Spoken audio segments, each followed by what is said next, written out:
Okay, Doug Franklin with you again for Teacher Prep Video 3 in the Follower Series. Excited that you're back for another session, getting ready for this Dnow weekend. We're talking follower. In our first session, we talked about how authentic faith is so important for a follower of Christ. In our second session, we talked about really defining that and what does it look like and how does it live itself out in a student's life. In this third session, we're going to get real sort of gut level. We're going to get real honest with students. We're going to talk about the cost of following Christ. And I know a lot of times in church and in youth group, we don't really get around to this. We want students to follow Christ. We want students to have a relationship. And we don't really get around to saying, hey, let's talk about the cost of following Christ. So this is going to give us a chance to go deep with students and to really help them understand what are these costs of following Christ. We're going to open with three passages from Luke, and they're all in Luke 9. And Jesus gives three sort of ideas of what it means to follow Christ. These are really focused teachings about what does it mean to follow Christ. The first one, a man says, Jesus, I want to follow you. And he says, well, the foxes have holes and the birds of the air have nests, but the Son of Man has nowhere to lay his head. He's saying, hey, if you're choosing to follow me, you got to make a hard choice. You kind of got to give up what the world says is important, the big house, the big car, and you've got to really decide that you're willing to follow me no matter what.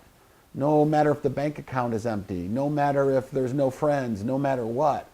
So he's laying out a hard choice for this man to make. It's interesting in this passage that Christ never tells us what the man decides. Another man says, I want to follow you, but he said, let me go bury my father and mother. In other words, when my parents are gone, when I have nothing else to do, then I'll follow you.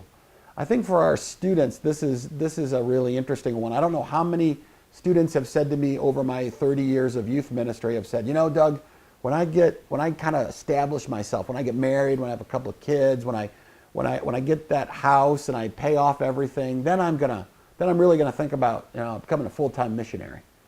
Are they ever going to do that? No, they're not. And Jesus knew that this man wasn't either. He said, hey, let the dead bury the dead. If you really want to follow me, start today. This is a challenge I think we can really bring to our students. And in the final one here, Jesus gives the example of a man who says, let me even go and say goodbye to my family. And Jesus says, don't put anything between me and you. Make me your first priority. Follow me with everything that you have. And your focus will be solely on me then. I think for our students, they have to count this cost. They have to know what they're getting into. Are they the man who builds his house on the sand and never looks into God's word? Or are they the one who builds their house on the rock? Because I'll tell you right now, putting a foundation on the rock is a lot harder than it is putting it in the sand. But we know that the house on the rock lasts longer. And then finally, we look at two passages that come out of John 15. And they really are passages that compare our relationship to the world. Because the world, I think, has a lot to say about our relationship. And students are really always trying to reconcile, well, how do I get the best of the world and get the best of Jesus all at the same time? Maybe on Sundays and on Wednesdays, I'll be a Jesus follower. And then the rest of the time, I'll sort of be in the world's camp. And Jesus really says you can't do both. You can't serve both. You've really got to make a choice. And then he talks about this idea that in the world there's going to be trouble. I think this is an important thing to tell our students, that trouble is part of life. The question is who's on your side and who do you know?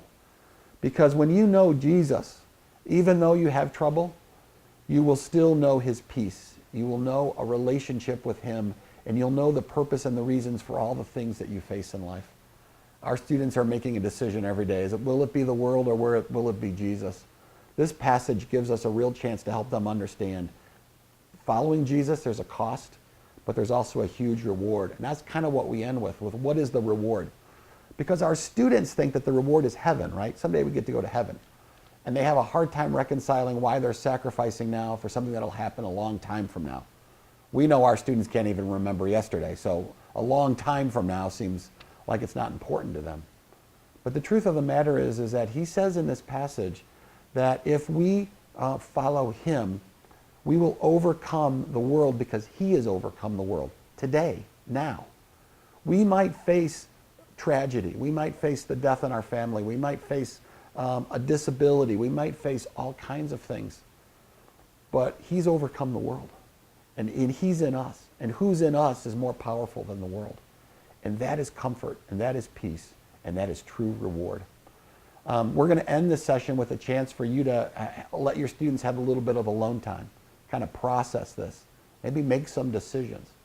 I would encourage you to use this time, challenge them to really ask themselves, are you a follower of Christ? And can you say, I follow Jesus first and foremost over anything else?